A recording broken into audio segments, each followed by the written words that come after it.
Assalamualaikum warahmatullahi wabarakatuh. Perkenalkan, nama saya Muhammad Rafli, kelas Teknik Mesin C Palembang. Saya akan mempresentasikan PPT yang berjudul Sistem Standar Pengukuran. Menurut Munadi, sistem dan struktur pengukuran dapat dibagi menjadi tiga: sistem matriks, sistem satuan pengukuran internasional yang baku, sistem inci, sistem yang berlandaskan pada satuan inch, oud, dan detik. Konvensi keduanya, sistem hubungan perubahan sifat antara matriks dan inch. Tiga jenis konvensi antara sistem matriks dan sistem inch: matematika, charge, dial mesin. Metrologi lubang dan poros, ilmu yang pelajari tentang toleransi dan kualitas lubang dan poros. Karena adanya ketidaktelitian pada pembuatan, maka suatu alat tidak dapat dibuat seperti yang diterapkan. Agar persyaratan dapat dipenuhi, maka sebenarnya harus ada pada batasan ukuran yang diizinkan. Penulisan toleransi lubang dan poros. Toleransi dituliskan di gambar kerja dengan cara tertentu sesuai dengan standar yang diikuti ASME atau ISO. Toleransi bisa dituliskan dengan beberapa cara.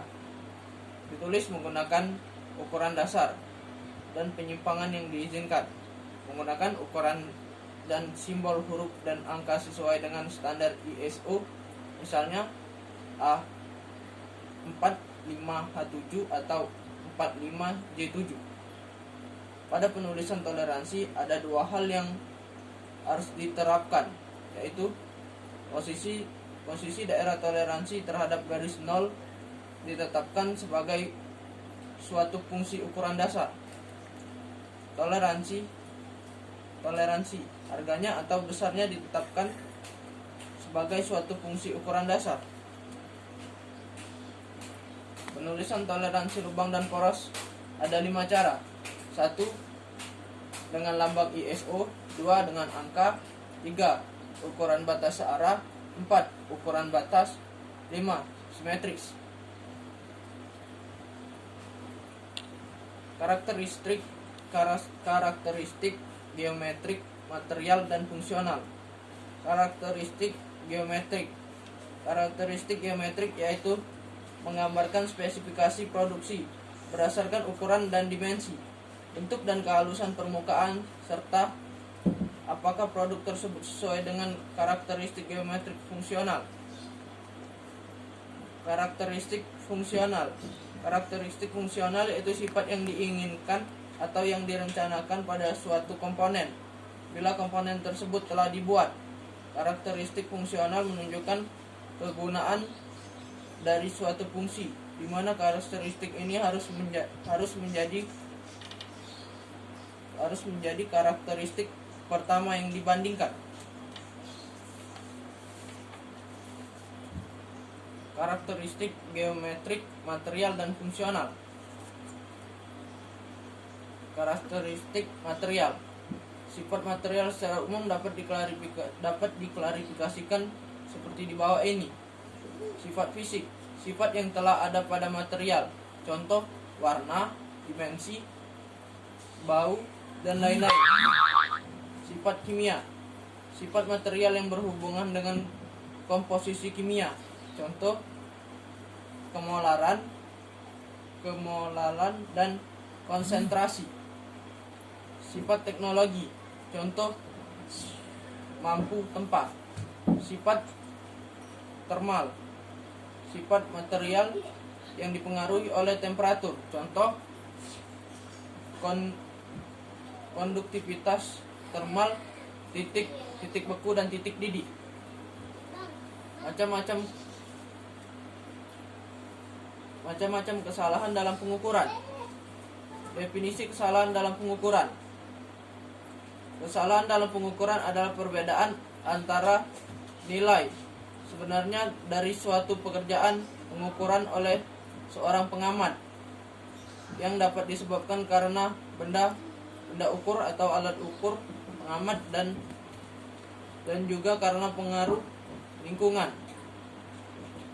Definisi kesalahan dalam pengukuran: karena alat ukur, karena benda ukur, karena pengukur, dan karena lingkungan. Macam-macam kesalahan dalam pengukuran. Definisi kesalahan dalam pengukuran: kesalahan dalam pengukuran adalah perbedaan antara nilai sebenarnya dari suatu pekerjaan pengukuran oleh seorang pengamat yang dapat disebabkan karena benda ukur atau alat ukur pengamat dan juga karena pengaruh lingkungan. Definisi kesalahan pengukuran: karena alat ukur, karena benda ukur, karena pengukur, dan karena lingkungan. Kalibrasi: kalibrasi adalah kegiatan untuk menentukan kebenaran konvensional nilai, penunjukan alat ukur dan bahan ukur dengan cara membandingkan terhadap standar dan ukur yang mampu terusur ke standar nasional maupun internasional untuk satuan dan internasional dan bahan-bahan acuan tersertifikasi. Kalibrasi: mencapai ketertelusuran pengukuran. Tujuan: menentukan deviasi atau penyimpangan kebenaran nilai konvensional, penunjukan suatu instrumen ukur, menjamin hasil pengukuran sesuai dengan standar nasional maupun internasional, menjaga kondisi instrumen ukur dan bahan ukur agar tetap sesuai dengan sertifikasinya. Manfaat: untuk mendukung sistem mutu yang diterapkan di berbagai industri pada peralatan laboratorium dan produksi yang dimiliki. Kalibrasi: prinsip dasar, objek ukur, standar ukur, operator atau teknisi, lingkungan yang dikondisikan atau suhu dan kelembapan selalu dikontrol. Hasil: nilai objek ukur, nilai koreksi atau penyimpangan, sifat metrologi lain seperti faktor kalibrasi, kurva kalibrasi, nilai ketidakpastian pengukuran. Diperlukan untuk perangkat baru, suhu suatu perangkat setiap waktu tertentu ketika hasil pengamatan dipernyatakan. Persyaratan kalibrasi: standar acuan yang mampu terlurus ke standar nasional ataupun internasional, mode kalibrasi yang diakui secara nasional atau internasional, personil kalibrasi yang terlatih yang dibuktikan dengan sertifikasi dari laboratorium yang terakreditasi, ruang kalibrasi dan terkondisi seperti suhu, kelembapan, dan lain-lain. Alat yang dikalibrasi dalam keadaan berfungsi baik atau tidak rusak. Sistem manajemen kualitas menentukan sistem pengukuran yang efektif. Sekian presentasi yang saya bacakan. Terima kasih. Wassalamualaikum warahmatullahi wabarakatuh.